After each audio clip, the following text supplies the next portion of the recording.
Welcome to the Encore Audio Archives YouTube channel. I'm Taper Dave, and this is my channel. I've uploaded hundreds of talks here that I've recorded at meetings in West LA, and I've also recorded conventions starting in 2013. I've got a bunch of those up. And Walt and Mary Murray, the original owners of Encore Audio Archives, started the company in the 80s, and Walt recorded Joe and Charlie's and a bunch of stuff down in Vista, California. My sobriety date is June 20th of 1994.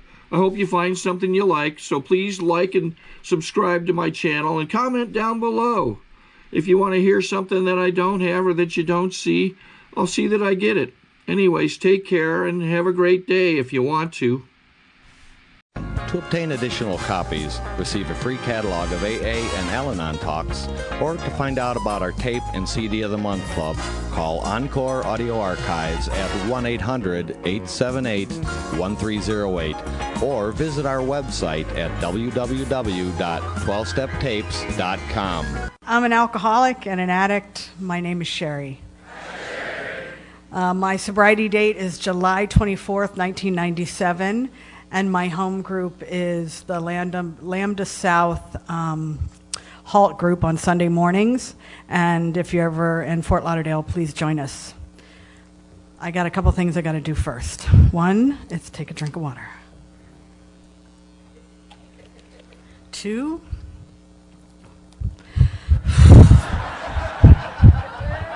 hot flashes. And when I'm a little freaked out, they happen a lot more. And third, but not in that particular order, I have some tools. And I don't usually write notes, but in a half hour, I got to stay focused. And that's not always easy for me. So I'm here to tell you what it was like, what happened, and what it's like now. And there's so much I want to tell you. All of you. There's a lot of you. I want to tell you that I got sober in Fort Lauderdale when I was 21 years old.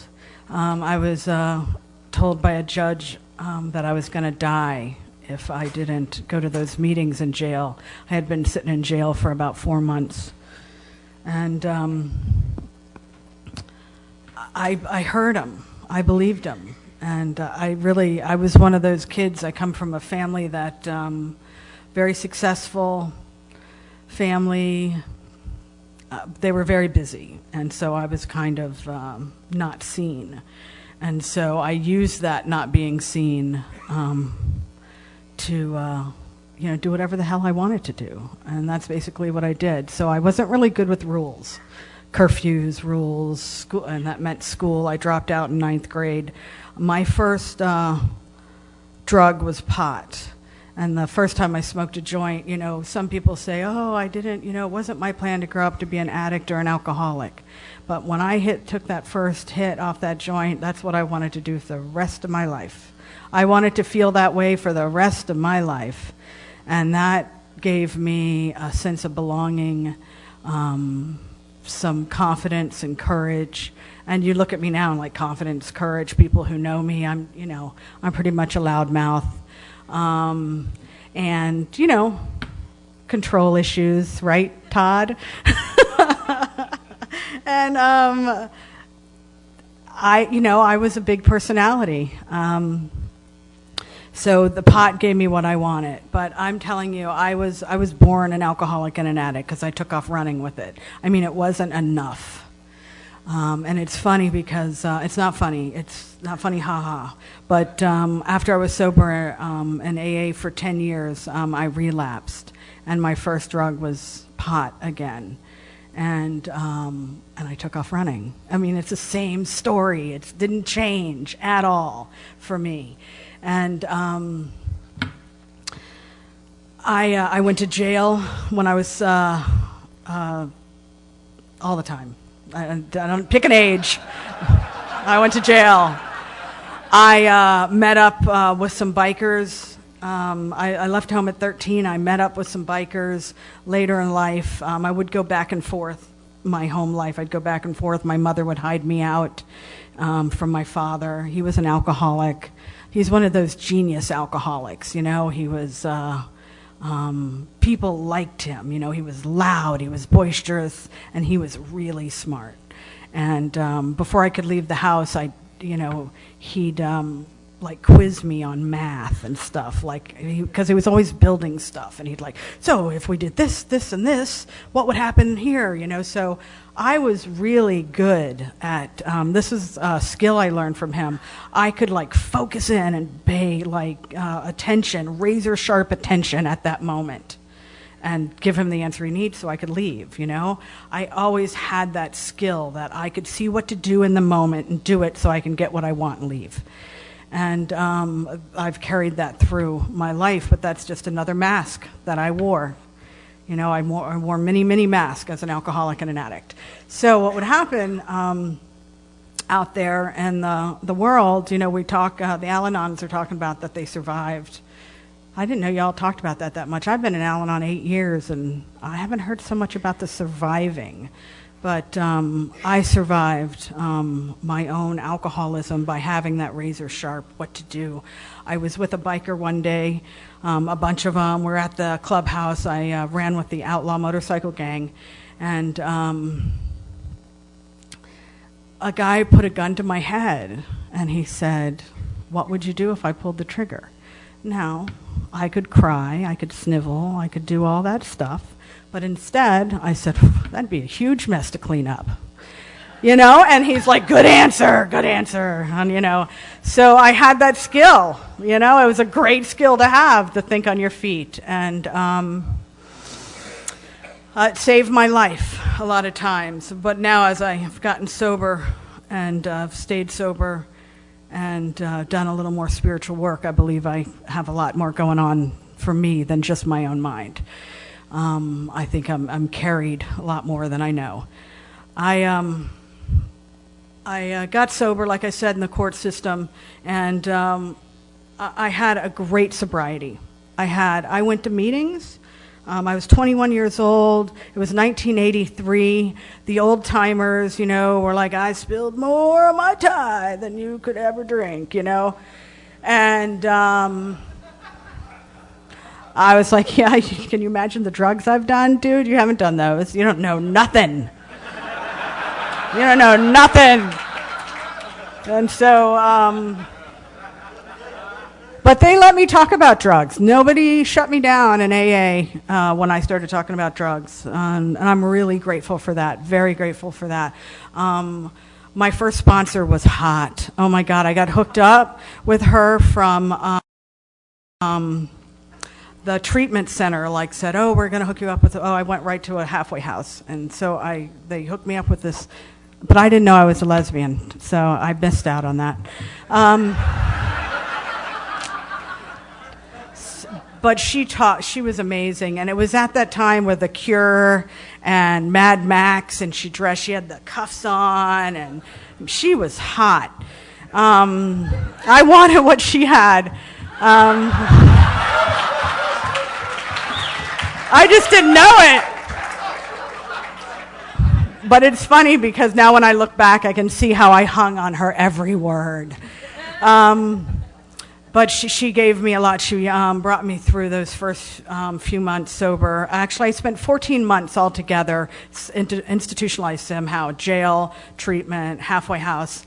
And then I was let out on my own, and I got a roommate in AA and spent 3 years. And I loved AA. I would do anything. When I first got sober and I found out there was a way that I didn't have to continue living like I was living, I didn't have to continue dancing in bars and being used by men and using my body just for a place to sleep, waking up in places that I didn't know where I was, different states, different counties, different people's beds, having to, they call it the walk of shame today. To me, it was, that degradation of having to leave somebody's house and not even knowing their names.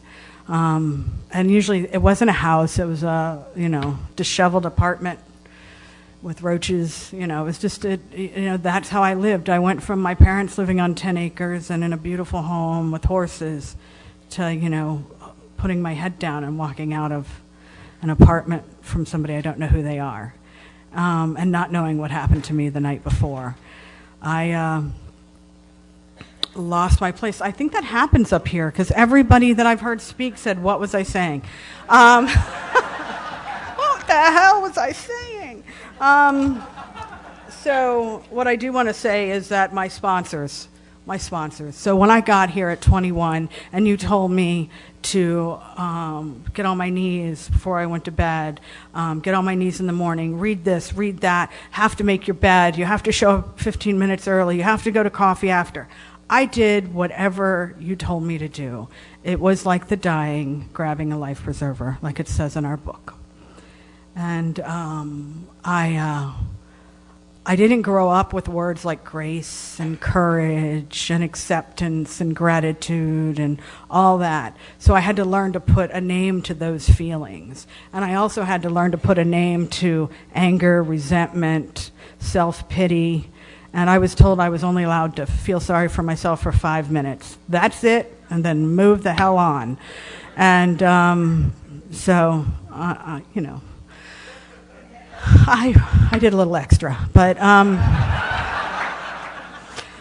my parents were okay. You know, they were glad I was getting sober and all that. But the first time I got sober, they didn't really.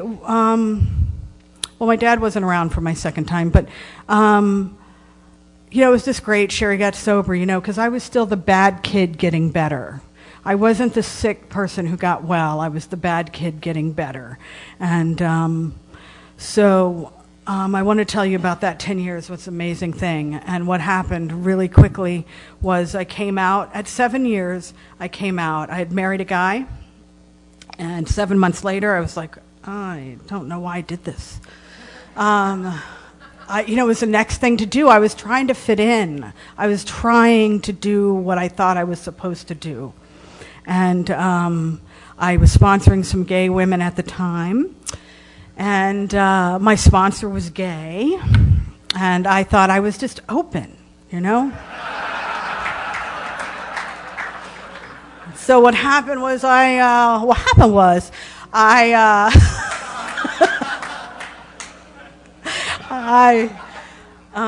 met this woman, and one of the girls I sponsored, her name was Stacy, and I met her. I was a drug and alcohol treatment counselor. Yep, I was, and sick as can be, and they let you be that, like, with like really no qualifications. Except that you're sober, and I don't think that's a good qualification. So I met Stacy while she was in detox. I was the detox counselor, and while she was in detox, I met her. And she kept coming in and out of detox. And I just took this liking to her. I just really, like a sister, and then something horrible happened to her, and I felt responsible, and because that's easy for me to do. And I became her sponsor. Against the rules, but I did it anyway. And it was her birthday, and this other woman, Sandy, was throwing her a party for her birthday, and there was a lot of lesbians who were going to be there, and I'm like, I don't think I should go, you know. I wouldn't know what to do if they hit on me. And so Sandy called me and convinced me it would be okay. They're not going to recruit me. She lied.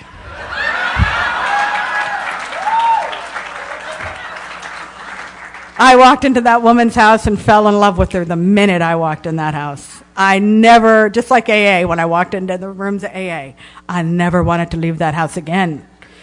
And I had a husband, new husband. So my husband says to me a couple weeks later, "Are you sleeping with one of those sponsees?"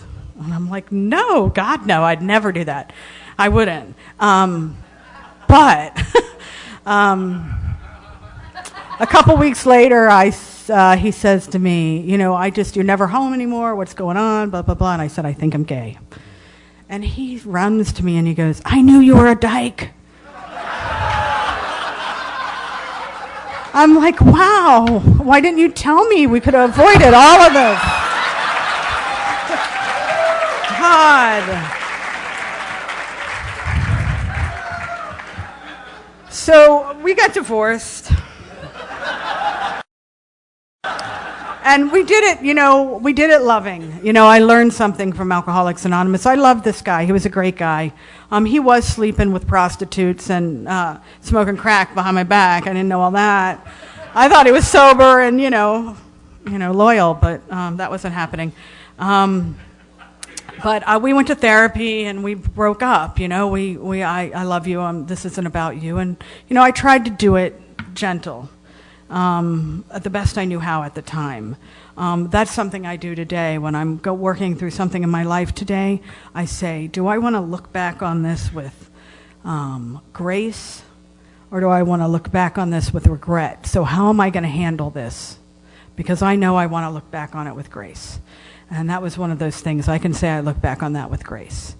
So Sandy and I got together. We were together 4 years. She was my first lover.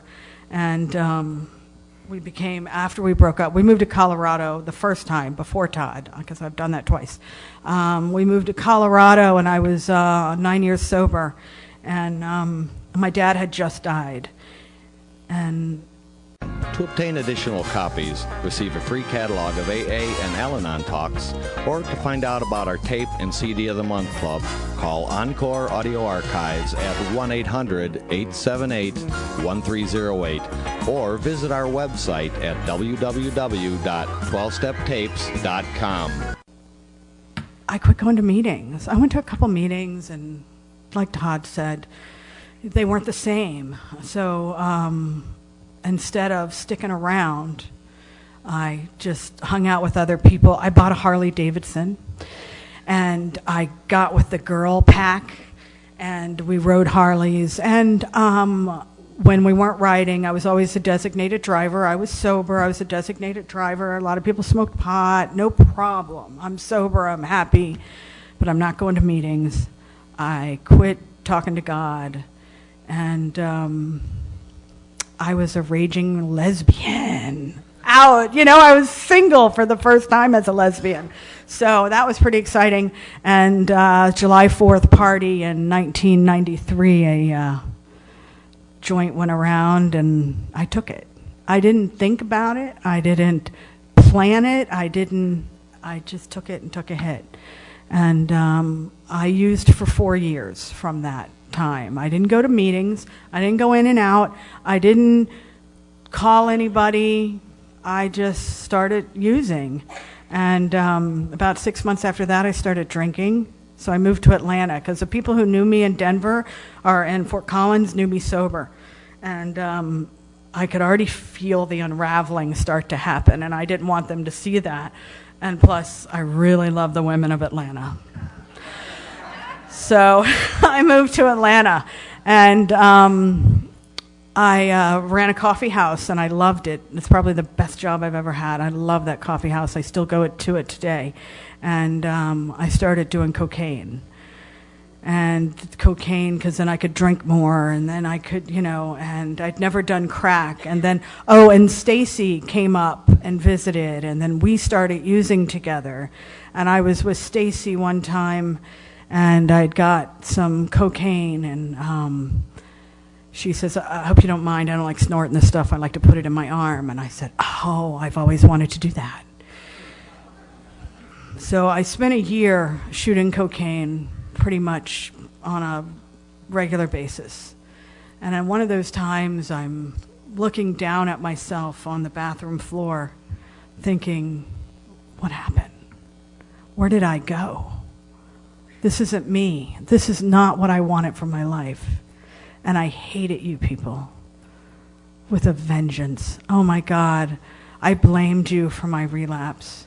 You should have seen I was a mess. You should have taken care of me. I wasn't around for you to see, but, it just, and it was really because of the longing I had to be back here. And, but I'm telling you, I can't believe that I'm coming up on 14 years, because I could not conceive how I was going to have one day. I could not conceive that at that time. I wound up calling my friend Sandy, my ex, and she flew me from Atlanta to the treatment center I'd been in Fort Lauderdale, and I went through there. And I didn't stay sober. It's so funny because I was there 24 hours, and or 48 hours after I got a good night's sleep, felt a little better, got up, and went, I don't want to fucking be here. I forgot how desperate I was, just like that. So, but I did it, and I stayed there, but I didn't stay sober. I got sober then again. That was in '96. So I got sober, about 8 months later, because my friend Sandy and my ex-sponsee Stacy were also using together, and we had all used together, and it was really ugly. It was not pretty, and those two together were oil and water. Sorry to interrupt your viewing. Taper Dave here. Just wanted to take a second to ask you to like and subscribe to my channel. Let me know if you like what you're listening. I've got some very good talks here, and this one's a great one. Just curious, do you think this is better than Zoom? Tell me what you think. And they were always fucking with my high because they would always argue. Had to separate them. So, hated that. So I quit using with them, and I used by myself for the last few months. I did. My Sandy's ex, this is a lesbian thing, Sandy's ex-lover, me, and then there's another one after me named Deb. Well, Deb and I got together. It's what we do, man. And she was tired, and she was still living in Sandy's house, and she was tired of, because she didn't use, and she said, I cannot. Because we were crazy, up for days on end, and, just not pretty stuff. Well, going to kill ourselves, it was all that whole thing. And she said, listen, I'm leaving this city. I'm going to spend some time with my folks, get my stuff together, and plan it out from there. Do you want to go with me? And now, I jumped ahead a little bit. 10 minutes, oh my God. What happened was she didn't ask me that. First, what happened was I went into a 7-Eleven at 7 in the morning. I had just ran and got a rock that I could melt down to put in my arm. And I stopped at 7-Eleven and got a 6-pack of beer, and everybody's in their suits and ties going to work, getting coffee. And I'm like, ugh. And I finished my drugs, and about an hour later, and I'm begging God, because I don't have anything, and I don't have any money, and either I'm going to have to start prostituting, which I haven't done yet, or I'm going to have to stop, and I don't know how to stop. Deb knocks on the door and says, I'm getting out of this town. Do you want to come with me? And I'm like, yeah, I want to go. And she brought me to a freaking swamp in Florida, where her parents live in a trailer and they're born again Christians, and I am so grateful for them, so grateful. They didn't shove their Jesus down my throat. They loved me, they fed me, they gave me a warm bed to sleep on, and my recovery started in little tiny steps. I got to, Deb and I moved over to St. Augustine after a couple of months, and I was still drinking beer and smoking a little pot. No shooting up any drugs, and I got a call from my old sponsor, Amy, and she said that Sandy had just killed Stacy. Just shot her in the head during a 5-day run. Paranoid, cocaine, paranoia, psychosis, and Sandy's obviously in jail, and Stacy is dead. And my recovery started a month later. That was 14 years ago last month. And one more time I got drunk. I had run out of pot at this time. I didn't know where to get any, so I just went and I drank like a 6-pack of Rolling Rock. It was really nothing spectacular. I woke up the next day. I did some drinking and dialing. I called Stacy's mom, and woo! And then I woke up the next day and I said, I never want to feel this way again. And I asked God to please remove the obsession, to drink. I didn't ask for the obsession to use, which I had for about 2 years. And I went to a meeting, and then I went to a couple of meetings, but I had this anger. I hated you guys still. Didn't you see the pain I was in? You didn't know my pain, you know? And I was already 10 years, and I had the ego thing as I had 10 years. You can't tell me nothing, you know? And it was really bad. I had that real, you know, this thing, don't come around me. You don't know me. And I know what I'm doing. And at about 5 years sober, doing this, it may have been less, 5, I don't know, we'll say 5. Anyway, this guy comes, I'm living in Charlotte at the time with Deb, and we moved up to Charlotte. I'd like to move. We moved up to Charlotte, and this guy who had been sober where I work left a message. I was on interferon. I got hepatitis C, and I was just starting interferon, and I was really miserable. And this guy, Ron, leaves a note on my desk that said, "Be ready at 8 o'clock. I'm taking you to the Queen City group of Alcoholics Anonymous." And I'm so grateful for him that when I walked through that door, I knew I was home. I knew this is where I belong. You are my people. You understand me. You see me. And all my life, I've just wanted to be seen. I wanted to be heard. I wanted to be seen, and I wanted to be loved. And you guys did all of that. Once I started going back to meetings, I knew that, you know, I was holding on to Deb to take care of me. So with love, I left her, and I came back to Florida and started another journey of recovery. I want to say that this journey has included my trip to Denver. When I got back from Denver, I was almost 8 years sober, I think at the time, and I wanted to die. You know, I had this depression, and I couldn't get out of bed. And I was never one of those people that was really depressed. I had friends that were depressed, not me. And, you know, I do my caretaking with them. And I was depressed, and I couldn't function. And thank God I had a dog, because I had to let her out, you know, and I lived on the 3rd floor, so I had to get up, let her out, go downstairs. Sometimes she'd run herself. I'm like, go, just go. But I got on medication, and I sought some outside help. And now I want to tell you that I heard a speaker this weekend, and she talked about being, you know, it's 7 years, and she wants to die, you know. Sometimes she thinks about killing herself. And I've done that in sobriety, and it seems to me it's like 7 years. And something else needs to happen in our lives. And whether that's seeking outside help or really boning up on the steps, I don't know what. And I want to tell you that I work the steps. I have a sponsor, and I am a sponsor.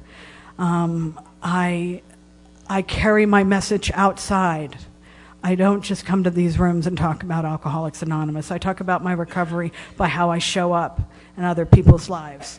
I want to tell you that I want to thank the committee for having me. You guys have been fantastic. When I was last March, Todd, Jeff, Bill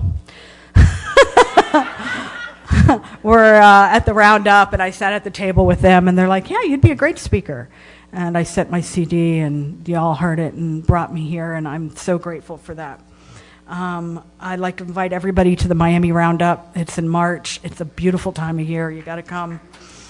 And I want to tell you this, and leaving, is that, you know, when I got sober, I've been handed things that are hard to deal with. I've had hepatitis C. I'm grateful that I no longer show up on the specter for hep C anymore. I want to tell you that I just lost my stepfather to cancer. And the woman that drugged me out of jail, put food in my refrigerator, made sure I always had clothes and money in my pocket, was my mother. And I am there for her today. You know, I cut my trip short here. I wanted to stay another week, but my mother really needs me because we're burying my stepfather on Thursday. And I am the woman I wanted to be today. I'm no longer that woman laying on the bathroom floor.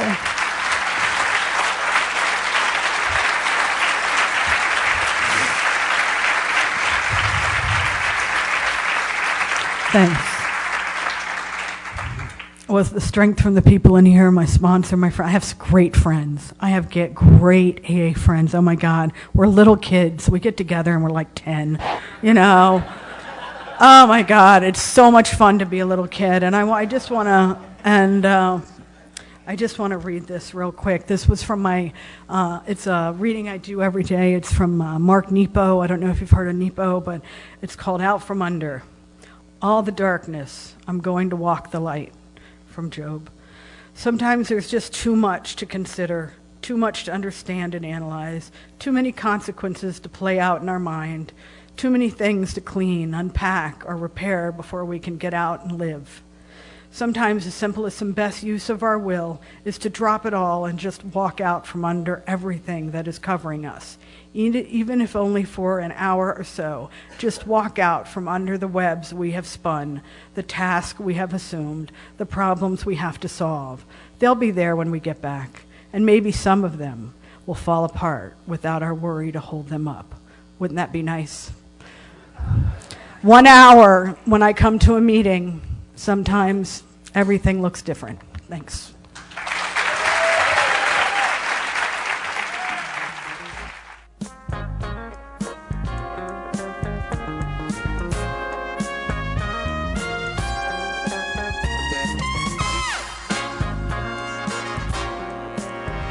We hope you've enjoyed this recording. To obtain additional copies, receive a free catalog of AA and Al-Anon talks, or to find out about our Tape and CD of the Month Club, call Encore Audio Archives at 1-800-878-1308, or visit our website at www.12steptapes.com.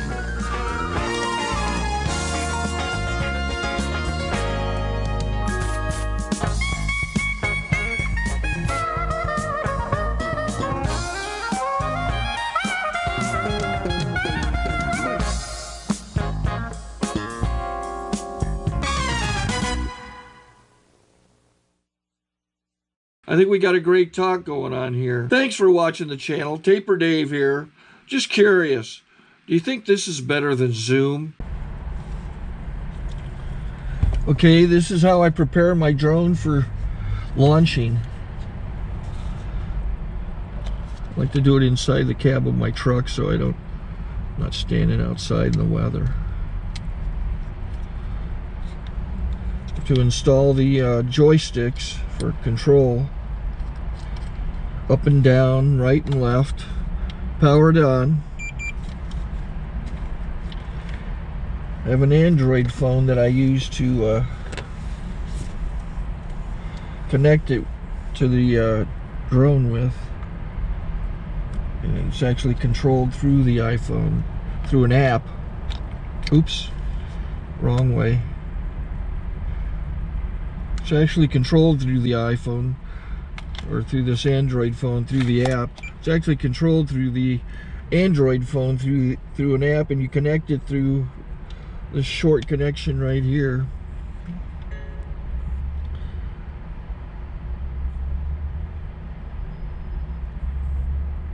Remote control connected. Remote control's connected. So I pull out the drone. I have to extend the legs, long legs extended first, then the short legs. Remove the gimbal protector. Set that aside, then power it on one short burst, then one long burst. I lay it down. So I have to go to calibrate. So the drone's not connected yet. It shows you here as this drone gets disconnected, even though the remote's powered on. So the The drone has to establish it's connected. So I go into the app to calibration mode. First I'll calibrate the remote controller. Start calibration. Out, in, oop, out, in, up, down, and then this little wheel is to control the gimbal. So it's calibrated. Go to gimbal calibration, start calibration, and then it calibrates the gimbal. And if that shows up, the gimbal's moving all over the place. Changes, you can see it on the video. And I'm calibrated to take off. It's acquired 7 satellites at the moment. There are 26 satellites up in the sky, which it has to acquire before you can take off. So it's connected. It's got enough satellites. This is white. I can go to press this little arrow button, swipe right to take off, and it would start the motors if I slid this to the right. But I'll wait till I get outside. Don't want to do it inside.